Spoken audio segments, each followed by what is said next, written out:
Hello and welcome. You're watching the Policy Times afternoon show, India Policy Show.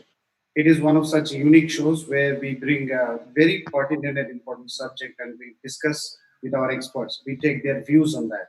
And very unfortunately, yesterday, 2:30 a.m. early morning, and on Thursday, 7th May, actually 7th May has been a day which would be marked in the history. So is the year 2020. So when 2020 was starting, name 2020 was so positive, and we were very positive about this year that a lot of the things or positivity that we could expect and we could see in this world. Unfortunately, this year turned to be one of the most disaster years in terms of the natural calamities, the incidents that we have observed. COVID 19, we all know about.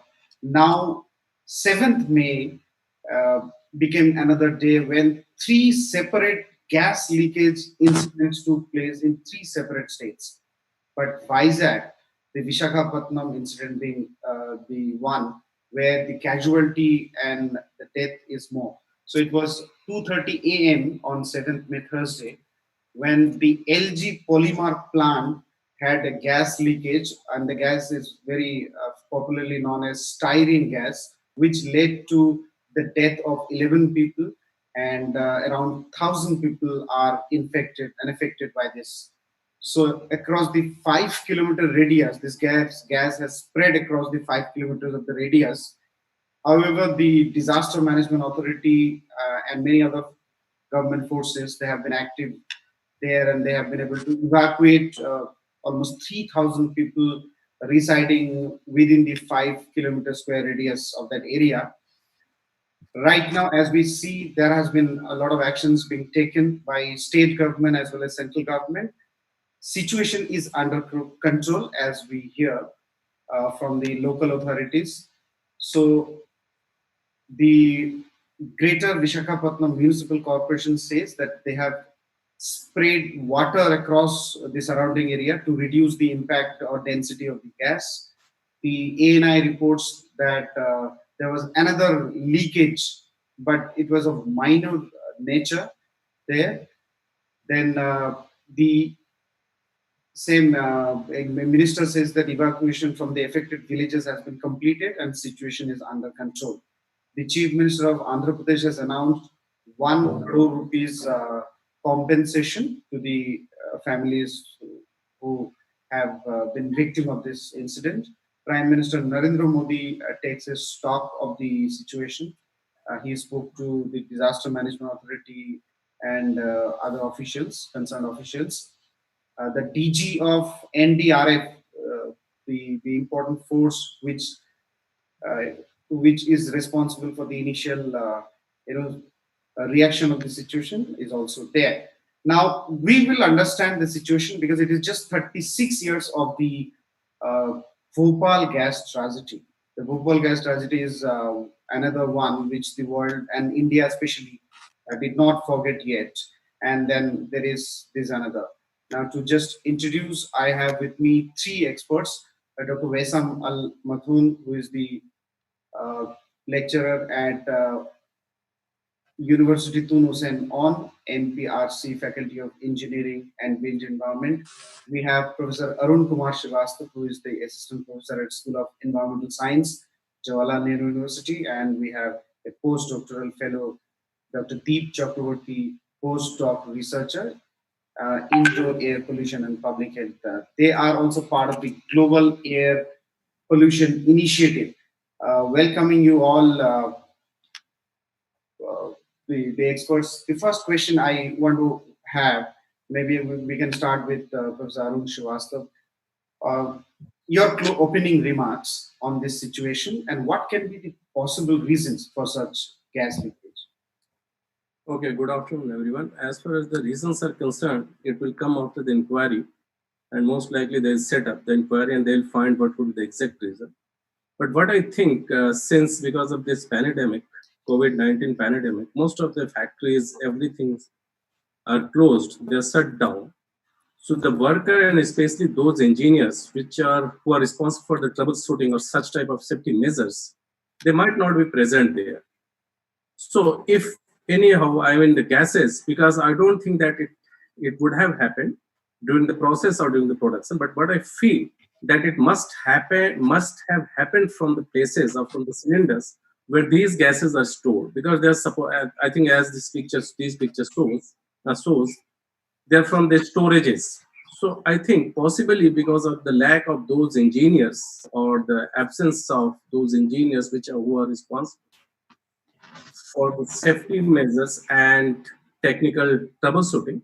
This could have been the major reason, because the regular reviews wouldn't have been there. So if there would have been any kind of fault in the beginning or when this shutdown began, so that fault, that small problem would have led, because there is a 40 days shutdown for more than 40 days now. So this would have led to the aggravation of that problem or the trouble if it would have been small event. So, and that would have caused the release of gases, because it's not only Visakhapatnam or Vizag. There are three incidences, including that one. One happened when the blast of boiler in one of the power plants in Tamil Nadu. And the boilers, as we all know, is responsible for the storage of water and consequently the water vapor, which actually rotate the turbines for production of electricity. So perhaps that would have been the reason also. And there's one more incident somewhere, I think in Chhattisgarh, Right. some leakage problem. So I think the lack of troubleshooting engineers or the absence of troubleshooting or those who are responsible for the safety concerns, their absence would have been the responsible factor, perhaps. And what is exact cause, what is the exact reason for this might come after the inquiry is set up and they once Right. inquire to the site and they find out what is the exact reason. Thank you, Dr. Srivastava. Dr. Vesam, your opening comment, and then what from your initial study finds can be probable reasons for this? Yeah, first of all, thank you for this interesting forum, and this is important. And I'm sorry to hear about the sad news, and the condolence to the families and the victims.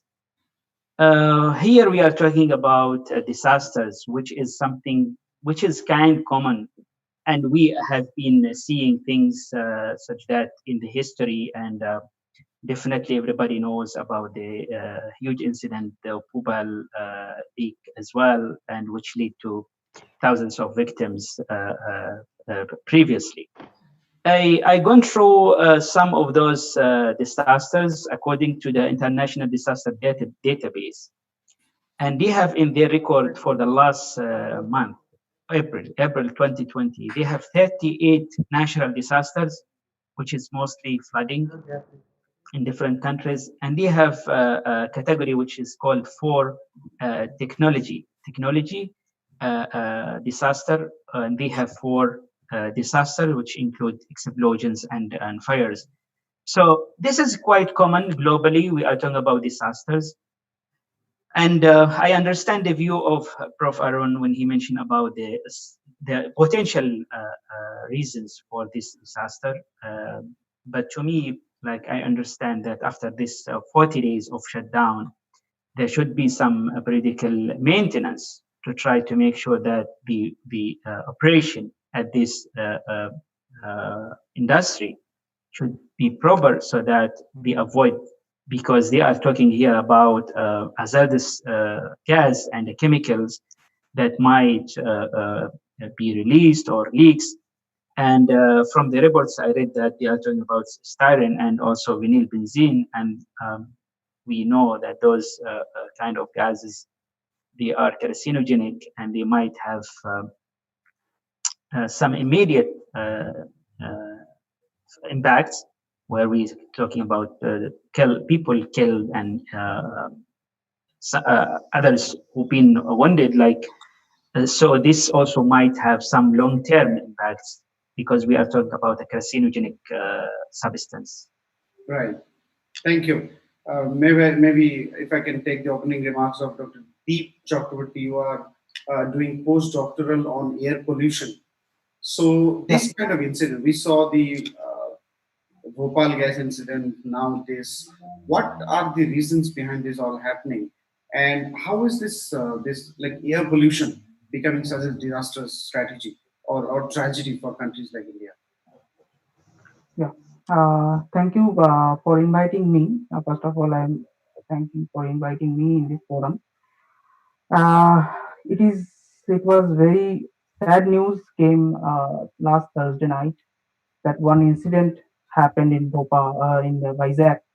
Like it was like a repetition of Bhopal that was happened in 35 years ago. And what were the possible reasons for that? Actually, this kind of according this kind of pandemic, the world as well as in India, first time is facing, and we are now, as Professor Srivastava said, we are now about 40 days of lockdown, and since the 24th March, and this leads the ill maintenance of these factories and all the plants, and there was no particular draft or notification or any procedure that can help these factories or the industries to, after such long term, after opening of such long term situation.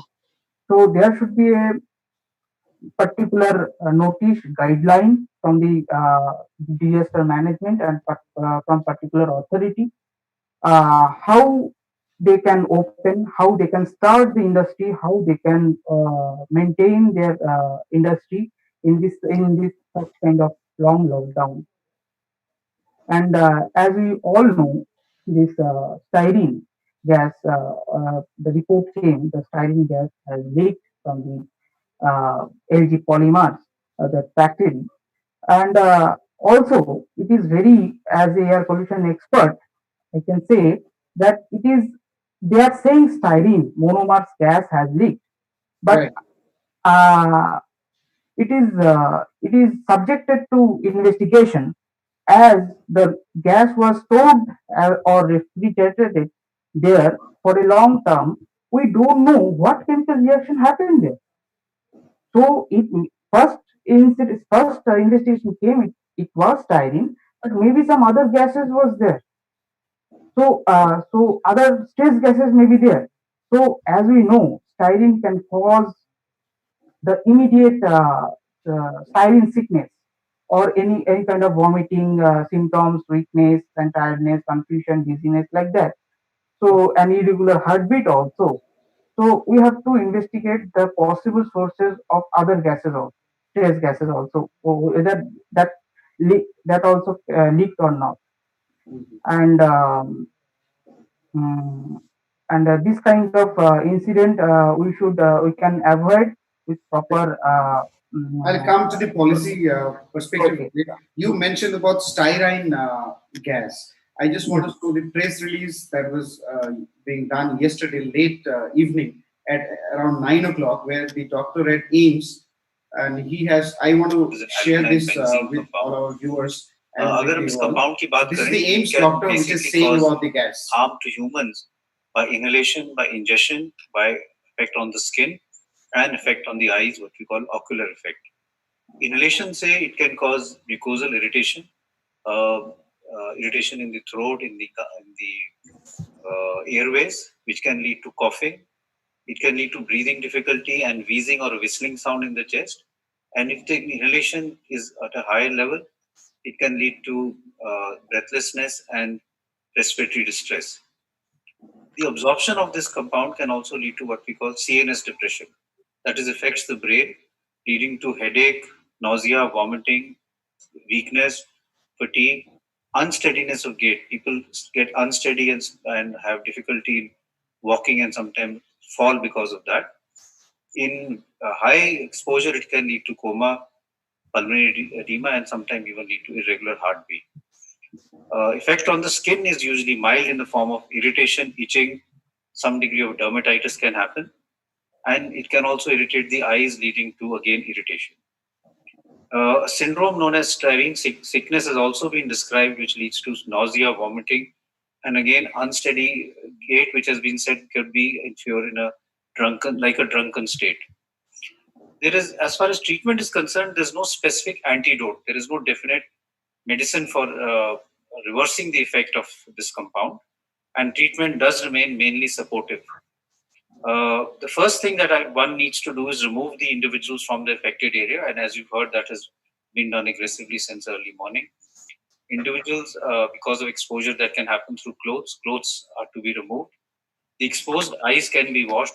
So this is what the doctors have to say. Now, my question to our panelists is: if this is such a hazardous chemical, and so what is this styrene gas, and where do we use this gas primarily? Maybe Dr. Srivastava, if you could. Okay, I was just reading. I think since yesterday when I heard about this, I started reading something about this. Styrene is basically not a gas. It's a derivative of benzene. As we all know, benzene is a compound. C6H6, I mean carbon 6 atoms and hydrogen 6 atoms.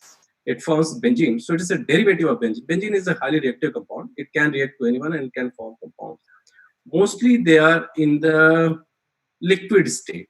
I mean, this styrene also, they are also known as ethyl benzene, vinyl benzene, and phenyl benzene. Phenyl ethylene, sorry. So the styrene's name is ethyl benzene, vinyl benzene, and phenyl ethene. So it is mostly in the liquid form. I mean, solid, very having some significant density. It's not very thin. So it's a kind of liquid which is mostly used in production of polymers. So it is utilized as a production of polymers. And I do not understand what, and one more speciality of this particular gas is that it can evaporate very easily. I mean, it doesn't require 100 degrees centigrade or temperatures to convert into gaseous phase. Maybe at a comparatively lower temperature or normal temperature, especially in the summer period, 40, 50, 40 or 30, 35 degrees centigrade, might be enough for it to convert into the gaseous phase. So what I saw in the pictures, there were big tankers where where this particular liquid was stored. So it is not always full. I mean, it is not full from top to bottom. So some spaces are there, and the space which is empty there, it might, I mean, store or accumulate the vapor phase of this particular gas, the styrene liquid, vapor phase of this styrene liquid. So this vapor might be collected into that empty space. And as I told, because of the lack of maintenance, this would have led to the release of this particular gas. And as Dr. Guleria informed about that, how it affects the physiology. And this gas, although it's carcinogenic, it has severe impact once it is inhaled. I mean, it can go through ingestion or inhalation, although not through thermal context. There are two different methods by which it can get inside the body. So naturally, in this particular case, it went through use this inhalation mechanism to enter into the body.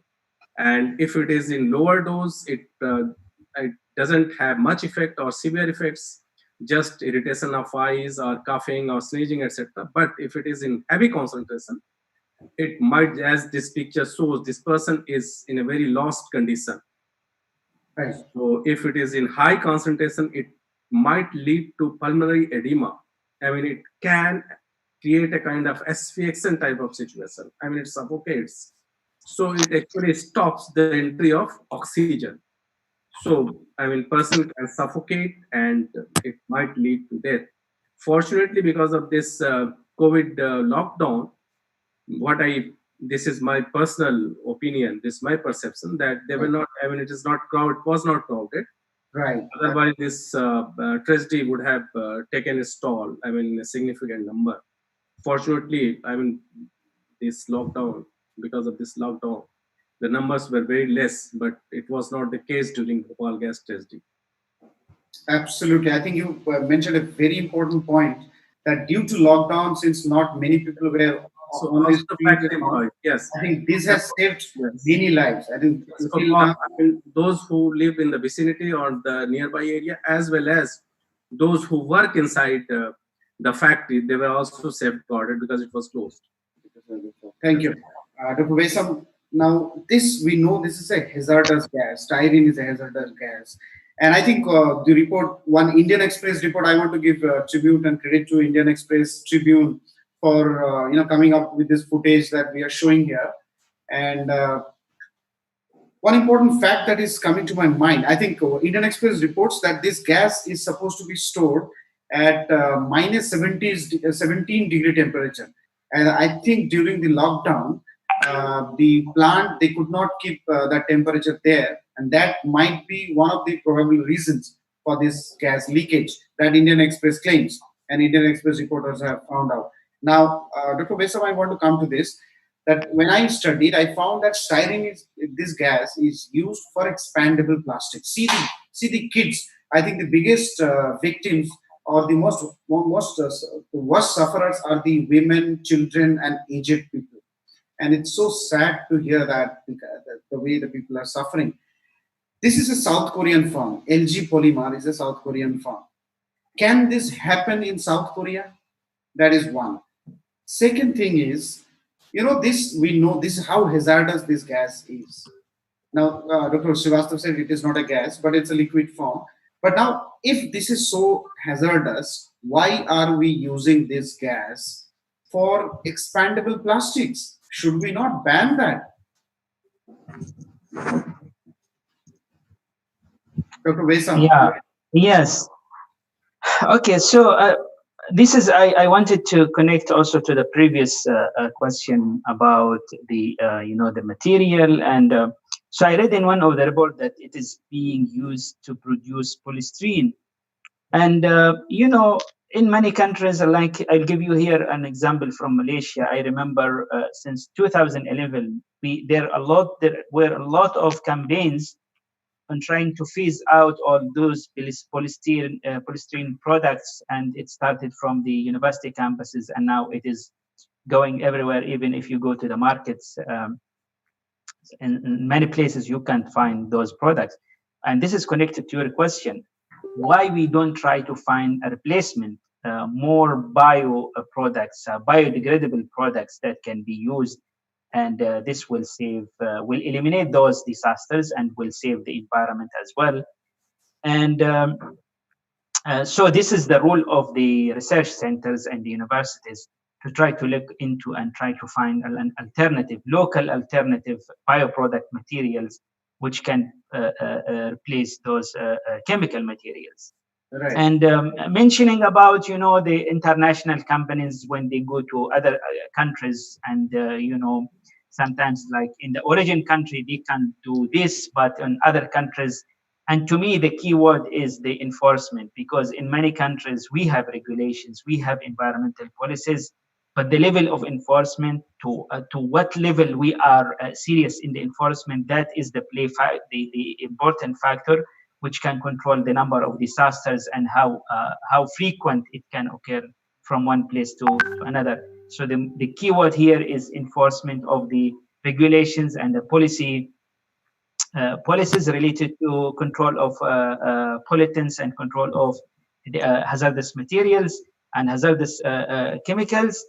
And maybe just to touch on another point, which is related to Prof.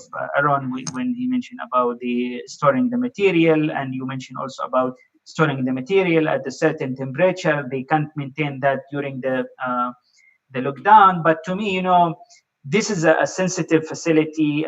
We are talking about hazardous material, so there should be enough precaution and measures to try to avoid those fatalities. And even we are talking about lockdown, this sensitive facility, there should be at least security officers where they can be in charge of storing and making sure that those hazardous material are being handled and stored safely. Right. Dr. Chakraborty, what would be your view on this? The couple of questions that I've presented. Actually, this styrene gas, what we saw causes the disasters incident. This should be stored properly in a proper temperature.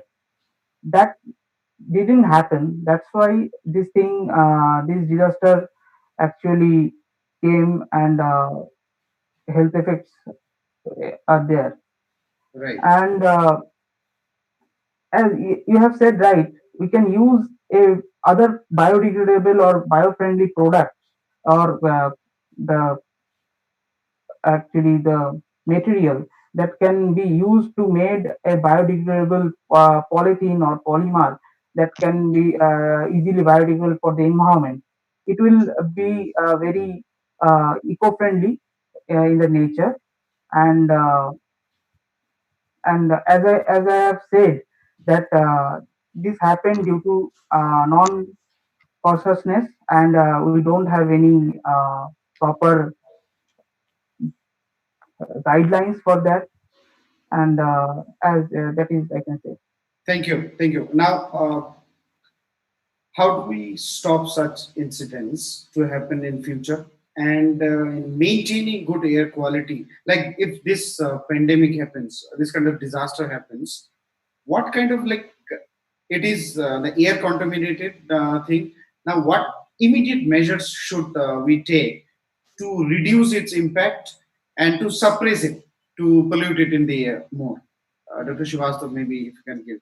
Well, I think that in first hand, I feel that the management, the safety management, who are responsible for the safety measures, should take. I mean, they should be taken into account, because since, as you said, that this gas is supposed to be stored at minus 70 degrees centigrade. Is it so, or 17 degrees centigrade? Minus 17, 17. 70. It's Right. a sub-zero temperature, is far below the freezing point, which is 0 degrees centigrade. Right. So, and because, when this lockdown started, it was perhaps the last of March, or perhaps the third last week of March. So during that period, temperature was comparatively less. And as the summer progresses, and this particular incidents happened. So what I feel that because there is a defined protocol that these gases should be stored at minus 17 degrees centigrade, and perhaps they wouldn't have followed it, maybe, although they wouldn't have left it at room temperature, but they wouldn't have done it exactly minus 17 degrees centigrade. Right. But as the summer progressed, the temperature rose. So I mean, it risen, and perhaps led to accumulation of more and more vapor of that particular styrene liquid into those containers. And as it was shown in the picture, that would have led to the release of or leakage of gases. Fortunately, it didn't lead to a blast, otherwise things would have been even Right. more worse, More disasters. more disastrous. And what I feel that in such type of situations, although the lockdown was there, but it was not for those who are in the emergency services. So the management or the factory persons, they would have taken it seriously, and the safety people would have been employed to check the maintenance parts, etc. So perhaps they would have been employed in the service, although at a part-time basis, not continuously, but they would have gone to check. Because if such type of situation happens, all of a sudden, if such announcement is there that from tomorrow onwards it has to be closed, so let the factory or let the other things be closed. But those places or those sections which are, fatal, which can lead to disasters, should be taken care of properly. Thank you. Dr. Vesam? Yeah, if you refer to the this incident, certainly there will be investigation and they will be reviewing, because the worst has already happened. But we have to look at the bigger agenda, at the bigger, the holistic approach of it. And definitely we have to look at it from a sustainability perspective, which is more on the preventive approach, to try to find a replacement material for all the hazardous material which is being used to produce the products for the community. And why I mention about sustainability, because we we are talking about the three dimensions of the sustainability. So we have to provide the people with the products, with their needs, and then we have to protect the environment, and same time we have to balance and to make sure that we have social justice. And in this case, when we look into finding more bioproducts, biodegradable products, so we maintaining the production to meet the needs of the population, and same time we are saving the environment, we are protecting the environment, and we are practicing the social justice. In case we don't have a replacement, we have to make sure all those chemicals will be stored and handled safely through the maintenance, through also the awareness for the workers, the employees, and also through the imposing the safety measures in the factories. And this will help to reduce the reduced number of disasters and fatalities that may occur in the future, and will make sure that the public health are safe. Dr. Chakraborty. Uh, Actually, my point of view is that authority should undertake responsibilities of all affected people till the situation is prevailing, first of all. And already after the gas leak, the Union Chemical and Fertilizer Ministry Minister Thursday asked all public and private chemicals makers to exercise caution and care while reopening their plants. And also from Union Environment Ministry and State Pollution Control Board have also issued separate directives to all companies to take extreme precaution while restarting their units that remained suspended due to the lockdown imposed to contain the spread of COVID-19 in the country. So, and another point of view of mine that the workers who are working and all the safety, and in every industry should hire a safety professional first of all, and if the safety professional they hired, they should continuously time to time they should train them according to the proper order, proper guidelines to avoid that. And uh, and first of and last of all, the awareness about the environment, about the nature, that will we can stop this kind of disaster. Thank you. So basically, this is just not one incident. There are three such gas leakage incidents took place on the same day in three different states.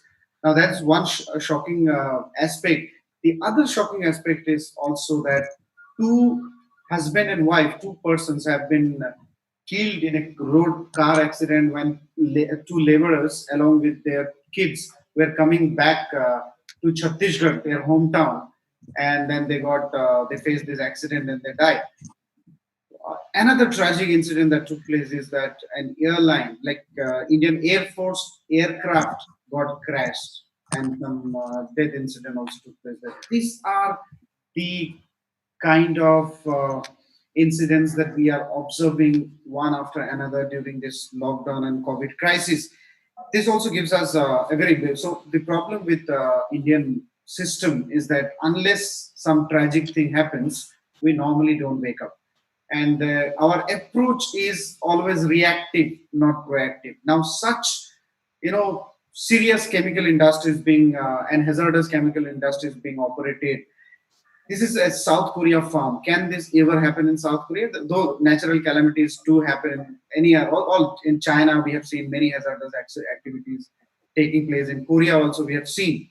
In Australia, we have also seen. Now the point is what can be the better strategy so that the death from this be reduced to zero, and our proactive actions should be better so that the impact is less. Maybe your closing comments on this, that what can be and especially on the air pollution context, that you are also part of the global air pollution initiative, and what kind of concluding remarks would you like to share here, Dr. Srivastava? Well, I think that one of the major steps that should be taken, especially those I mean, those persons, those management who are involved in such kind of industries. I mean, the persons, the industry should be far off from the locality.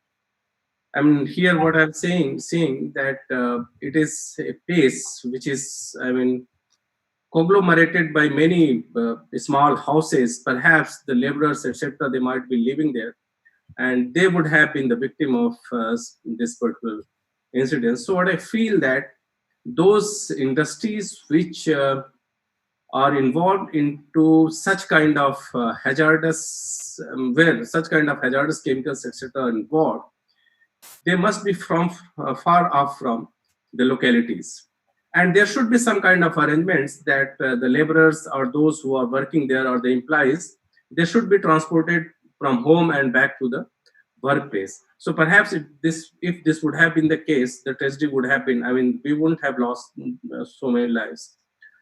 And apart from that, those maintenance measures, especially because this COVID happened and suddenly we went to the lockdown.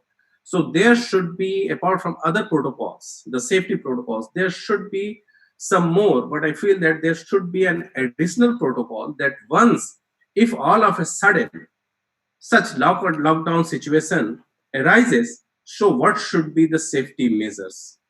I mean, what maintenance should we take? I mean, whether some engineers should be permanently stationed there, even in case of lockdown, or the entire thing should completely be shut down. Because even if in this case, if entire thing is shut down, and if the temperature is not maintained minus 17 degrees centigrade, so that actually led to this type of disastrous situation. So these should be some steps that can be taken, and it, because we can't stop the industries, we can't stop the developments, because there are so many industries which deal with such hazardous chemicals. We can't actually avoid. Many times it is actually required, even in cancer.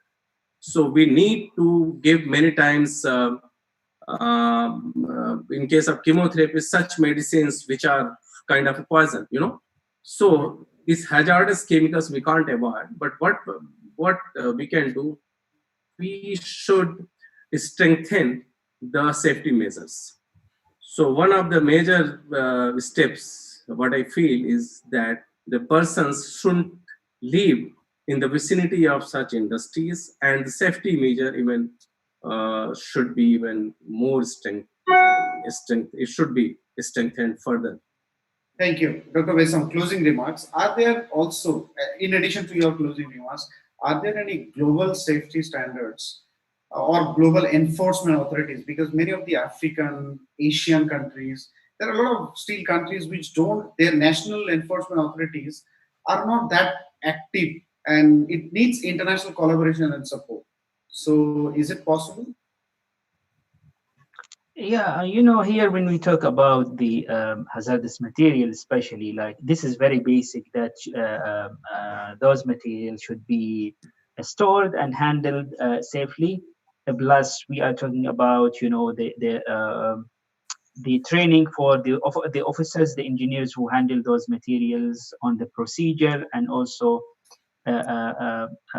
one basic also step need to be done, that, as the Prof. Aaron mentioned, that the zoning for those industries should be kept far from the residential areas, so that we keep the people far from those hazardous material. And definitely the enforcement of the policies and the regulations should be stringent, so that we make sure that those industries will abide those regulations and policies, and will make sure that the practices are safe. And they have, the industries need to realize that in safety there is no shortcuts. They need to invest in the control of the pollutants, and also the government need and the authorities need to enforce and monitor those steps. So this is basically the steps that need to be taken. About your question, global enforcement, I don't think countries will allow like such enforcement from international agencies, unless we are talking about like nuclear weapons and other materials, but like for the domestic use and domestic materials, normally it's done by the local authorities. And you mentioned about the efforts, the global efforts on like preventing and controlling and doing efforts on air pollution aspects. So recently we set up this group, this global air pollution initiative, which currently comprises of 42 air pollution specialists and experts on air pollution from 10 countries. And this is kind of academic and industrial initiative. We try to come together and through this platform to work together, sharing knowledge and experience to try to contribute to positively to the air quality and try to maintain positive and good air quality in the contributing countries. And I think this is positive, and there is a commitment from the members, and we will have a lot of activities in the near future. Excellent. Dr. Chakraborty, maybe your closing comment on this. Mm. Actually, my point of view is that this kind of industry should adopt strictly the EMS, environmental management system. And as we know that already a case has been filed against the LT Polymers in National Green Tribunal, and I hope National Green Tribunal or NGT will look into the matter strictly and stringently for this kind of to avoid this kind of hazardous incident. And also, I want to say that to avoid this kind of hazard incidents, we should prepare ourselves with several kinds of safety measures uh, that also came into the matter of environmental management system. That like for this styrene case, already LG Polymers has ordered from Gujarat that PTVC, like para tertiary butyl catechol, for the reduction of this effect of the styrene gas. And of course, the for adaptation of these particular environmental safety measures from the authority itself and from the from the government, we can avoid this kind of Incidents to happen hazard. in the future. Thank you so much, experts, Dr. Vesam, Dr. Srivastava, and Dr. Chakraborty. So there is no doubt this is one of the saddest hazardous incident or gas leakage that can take place in a country where there are 11 people so far dead and more than 1,000 are actually infected and are suffering from it.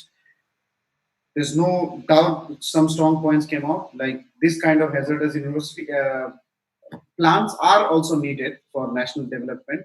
They also are an integral part of any economic development process, but they should be far away from any habitant area. They should be so far away so that even if such incident happens, people don't suffer, people don't die.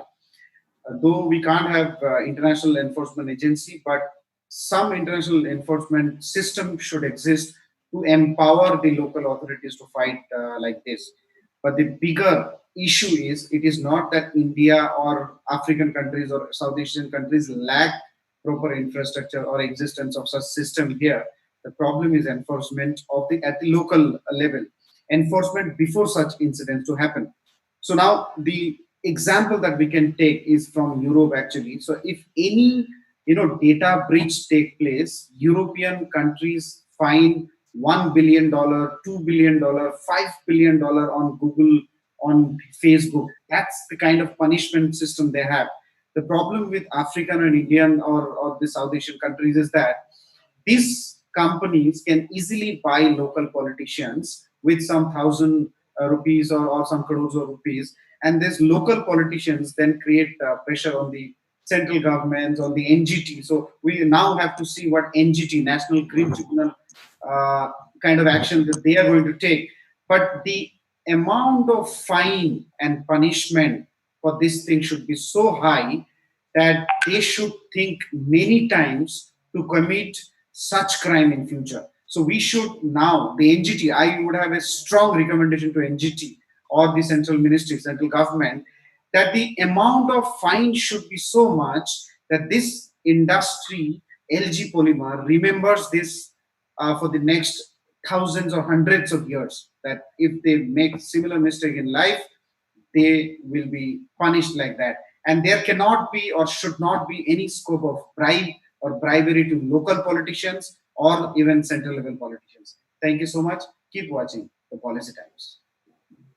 Thank you. Thank you.